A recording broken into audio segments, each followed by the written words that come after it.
मैं Napoleon Hill हूँ। यदि आप मुझे ये 10 मिनट पूरे होश और बिना किसी भटकाव के दे सकते हैं तो मैं वादा करता हूँ कि मैं आपके दिमाग के उस जंग लगे ताले को खोल दूंगा जिसे आपने सालों से बंद रखा है।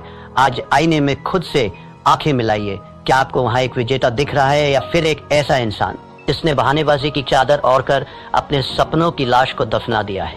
जहाँ एक ही सवाल आपके अंतर्मन को चीरता रहता है, वह सवाल है, मैं शुरुआत तो कर लेता हूँ, फिर रुक क्यों जाता हूँ? आप अकेले नहीं हैं। इस ग्रह के 97% लोग इसी कुएं में अपनी पूरी जिंदगी गुजार देते हैं। उनकी सुबह उम्मीद से शुरू होती है, दोपहर बहानेबाजी में बीतती है और रात गहरे अफसोस की चादर ओढ़कर खत्म हो जाती है। उनकी पूरी हस्ती, उनके सारे सपने और उनकी सारी प्रतिभा सिर्फ 3 शब्दों के नीचे दफन हो गई है। कल से शुरू करूंगा, लेकिन आज मैं यहाँ आपसे उन 3% विरल लोगों के बारे में बात करने आया हूँ जो इस भीड़ का हिस्सा नहीं है। ये वे लोग हैं जो तूफानों के बीच भी शांत खड़े रहते हैं। ये वे लोग हैं जिनके पास कोई गुप्त मंत्र नहीं है, कोई जादुई चिराग नहीं है। उनके पास बस एक पत्थर जैसा कठोर नियम है। आज NH माइंडसेट के इस विशेष सत्र में मैं आपको उसी नियम की गहराई में ले जाऊंगा। हम नेपोलियन हिल के सिद्धांतों की राख से उस चिंगारी को निकालेंगे जो आपकी नियति बदल देगी। क्या आप अपने कंफर्ट जोन की जंजीरों को तोड़ने के लिए तैयार हैं? यदि हाँ, तो ये यात्रा आपके लिए है।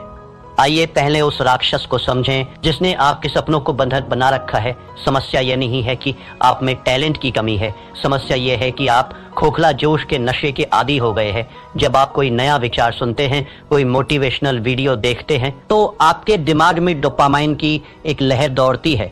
आपको लगता है कि आप रातों रात दुनिया बदल देंगे, लेकिन तीसरे दिन जब वह नशा उतरता है, जब शरीर में दर्द होता है, जब दिमाग बहाने ढूंढता है, तब सामने आता है वह लंबा, नीरस और धुंधला रास्ता।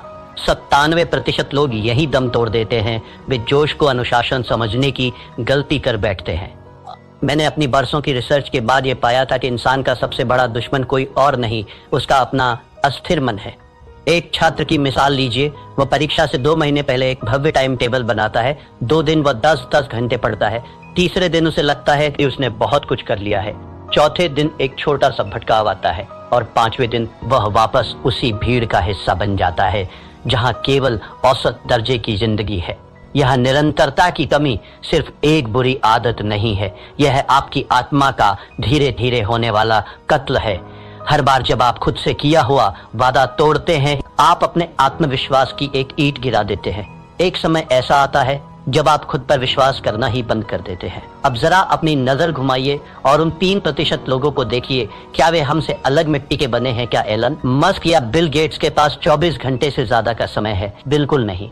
उनके पास बस एक चीज है, बोरियत को गले लगाने की ताकत।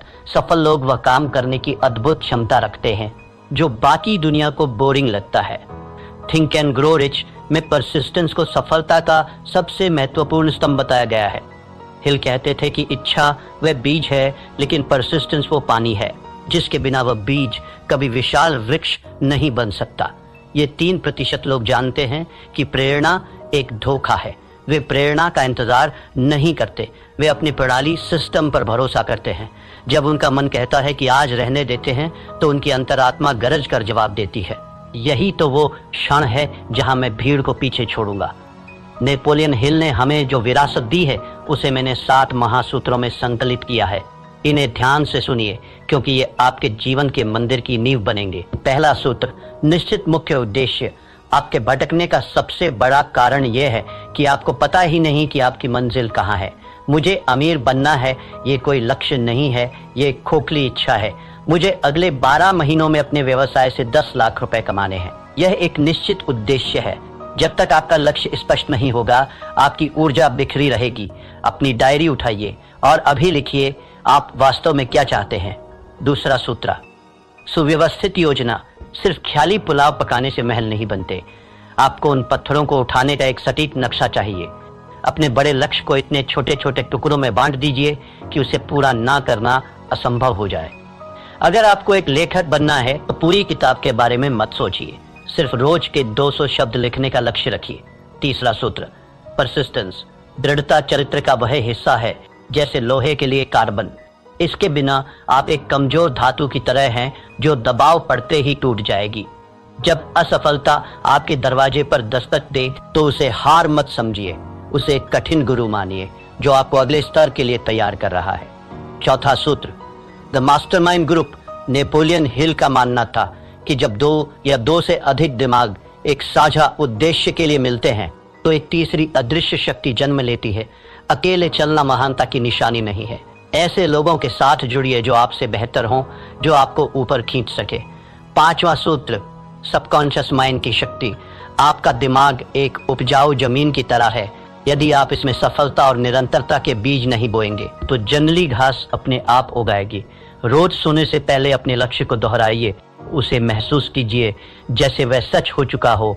छठा सूत्र, क्विक डिसीजन मेकिंग। सफल लोग निर्णय जल्दी लेते हैं और उन्हें बदलते बहुत धीरे हैं, जबकि असफल लोग निर्णय लेने में हफ्तों लगा देते हैं और उन्हें बदलने में चंद सेकंड। टाल मटोल आपके समय का चोर है, इसे अभी मार दीजिए। सातवां सूत्र, एक्शन ओवर थिंकिंग। अत्यधिक ओवर थिंकिंग लकवे की तरह है, यह आपकी गति रोक देता है। इसका एक ही इलाज है, कार्य। जैसे ही आप पहला कदम उठाते हैं आपका आधा डर अपने आप मर जाता है। एक पौराणिक कथा है। एक छोटे से गांव में एक साधारण कारीगर रहता था।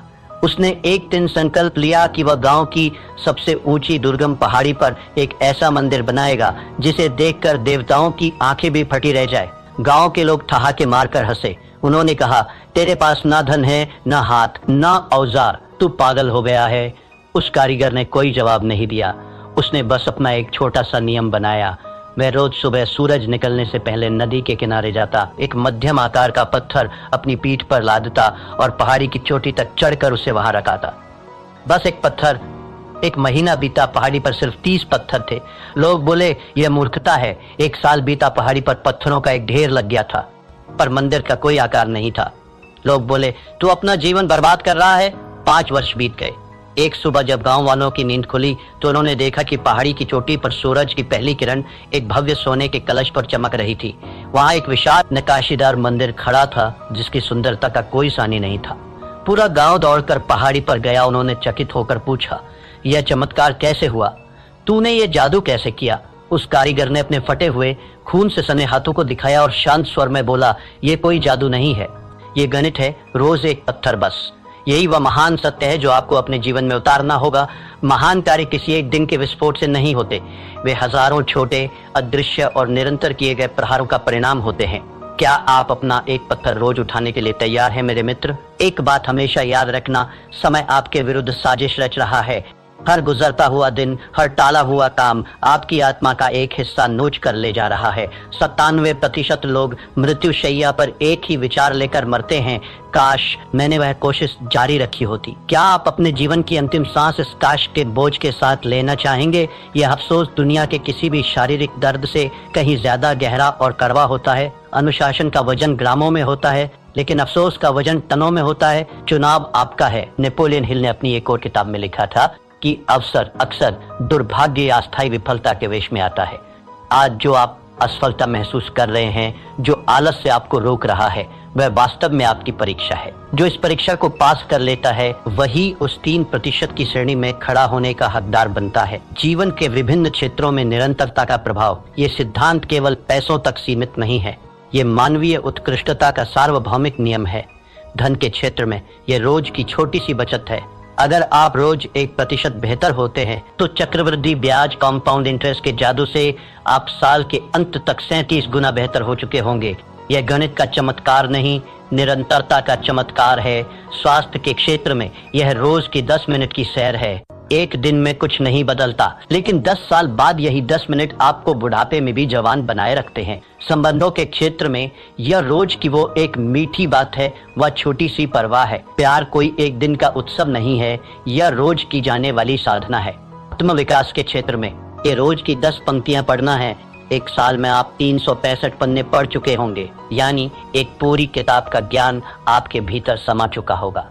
ये संघर्ष बाहरी दुनिया से नहीं है, यह आपके भीतर चल रहा एक गृह युद्ध है। आपका मन एक सॉफ्टवेयर की तरह है जिसे सुरक्षा और आराम के लिए प्रोग्राम किया गया है। वह आपको हमेशा रोकेगा। वो कहेगा, आज सो जाते हैं, कल बहुत काम था, अभी मौसम खराब है।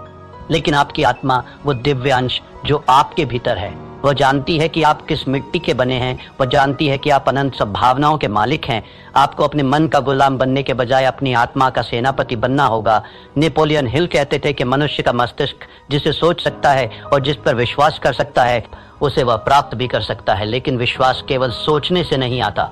विश्वास कर्म से आता है। जब आप रोज अपना वादा पूरा करते हैं तो आपका दिमाग आप पर भरोसा करना शुरू कर देता है। अब वक्त है कोरी बातों को क्रिया एक्शन में बदलने का। मैं आपको एक चुनौती दे रहा हूं, 90 दिवसीय परिवर्तन योजना। पहला चरण, 1 से 30 दिन आदत का निर्माण। इस दौरान अपनी चुनी हुई आदत को सिर्फ 5 मिनट दें। चाहे बाहर तूफान आ जाए, चाहे भूकंप आ जाए, वो 5 मिनट आपकी जिंदगी के सबसे पवित्र मिनट होने चाहिए। यहाँ आपका लक्ष्य परिणाम नहीं बल्कि उपस्थिति दर्ज कराना है। 31 से 60 दिन, पहचान का बदलाव। अब आप केवल वह काम कर नहीं रहे हैं, अब आप वह काम बन रहे हैं। खुद से कहिए, मैं वह इंसान हूं जो रोज व्यायाम करता है, मैं वो इंसान हूं जो रोज पढ़ता है। आपकी पहचान बदलने लगेगी। 61 से 90 दिन, मोमेंटम का जादू। इस अवस्था में पहुंचते ही जादू शुरू होगा। अब आपको खुद को धक्का देने की जरूरत नहीं पड़ेगी। अब आप एक ऐसी ट्रेन की तरह हैं जो 100 मील प्रति घंटे की रफ्तार से दौड़ रही है। अब आपको रोकना नामुमकिन है। तो मेरे साथी यात्रियों, अब आप उस तिराहे पर खड़े हैं जहां से 2 रास्ते अलग होते हैं। पहला रास्ता वही पुराना और घिसा पिटा है 97% वाली भीड़ का, जहां बहुत आराम है, हजारों बहाने हैं और अंत में एक सड़ा हुआ बदबूदार अफसोस है। दूसरा रास्ता उन 3% विरल व्यक्तियों का है जहां शुरुआत में अकेलापन है, जहां पसीना है, जहां दर्द है, लेकिन जिसके अंत में अमरता और शिखर है। आपका दिमाग अभी भी आपके कान में फुसफुसा रहा होगा, कल से देख लेंगे भाई, आज रहने दे। उसे एक जोरदार मानसिक थप्पड़ मारिए, अपनी आत्मा की आवाज सुनिए, अपनी डायरी उठाइए और आज इसी वक्त अपने मंदिर का पहला पत्थर रखिए। याद रखिएगा, इतिहास उन्हें याद नहीं रखता जो शुरू करते हैं, इतिहास उन्हें याद रखता है जो खत्म करते हैं। आज का यह दिन फिर कभी वापस नहीं आएगा। यह सूरज कल फिर उगेगा, लेकिन क्या आप वही पुराने इंसान होंगे या एक नया व्यक्तित्व? अगर आप उस 3% के क्लब में शामिल होने का अटूट फैसला कर चुके हैं तो कमेंट सेक्शन में अपनी आज की तारीख लिखिए और पूरे गर्व के साथ टाइप कीजिए, आई एम रेडी। ये आपका खुद से किया हुआ पहला सार्वजनिक वादा होगा। उठिए, अपने भविष्य की नींव रखिए और याद रखिए, यहाँ हम सिर्फ बातें नहीं करते, हम मानसिकता बदलते हैं। मेरे पास जो 10 मिनट आपने गिरवी रखे थे उनका समय अब पूरा हो रहा है। मैंने आपको वह चाबी सौंप दी है जिसे ढूंढने में लोगों की पूरी जिंदगी बीत जाती है, लेकिन याद रखना, चाबी सिर्फ रास्ता दिखाती है, दरवाजा आपको अपने कंधों से तोड़ना होगा। अगर आपकी रगों में अब भी वो खोखला जोश नहीं बल्कि सफल होने की एक ज्वलंत इच्छा दौड़ रही है, तो इस चैनल को अभी सब्सक्राइब कीजिए, क्योंकि NH माइंडसेट कोई मनोरंजन का चैनल नहीं।